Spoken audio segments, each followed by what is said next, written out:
A typical morning for Rachel Cowley and her daughter at their home in Pontypridd. 20-year-old Jessica has been dressed by carers and is now being fed through a peg tube directly into her stomach. We've got Keppra, Epilin, clonazepam. She has paracetamol for pain. Jessica also needs 8 different medications a day to help her live.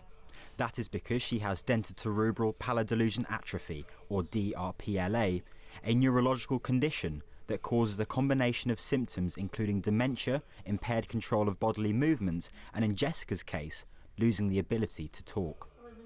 It just gets worse. There's just nothing positive out of this disease. I thought it was bad with Jessica, but the thought that my other kids could have it too, I wouldn't wish it on any other parent, to be honest.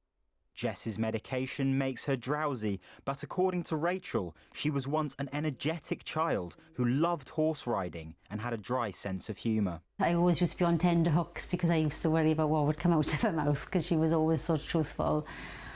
But I would love to go back to those days where she would say to somebody if she liked them or not, because like now she can't say nothing at all.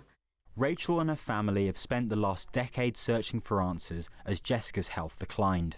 After years of wondering, she was diagnosed with DRPLA in May. They just did not know why she was deteriorating like she was.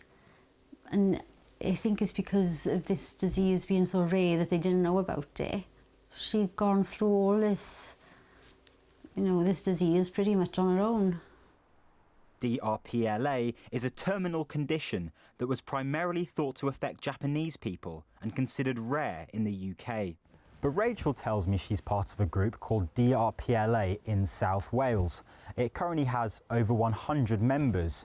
Many of them are from here or nearby and have friends or family that are affected by the condition. As DRPLA is passed down the generations, it can become more severe and patients can experience symptoms from a younger age, something this group has seen firsthand. Zoe Hughes was told in December last year that her adopted daughter, 8-year-old Gabriella, has inherited the disease. There are far more people affected than we actually know about.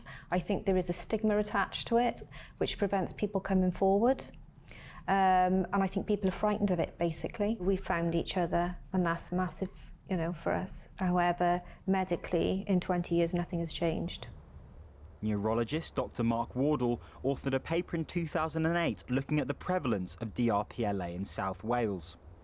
He says there's no simple explanation for the cluster of cases here, and there are complications around genetic testing with no cure available. If you've got someone who's a child who doesn't yet have their own capacity to agree to genetic testing, then it would be very difficult at this point in time to justify testing without their consent. You may actually cast a shadow over somebody's life inappropriately.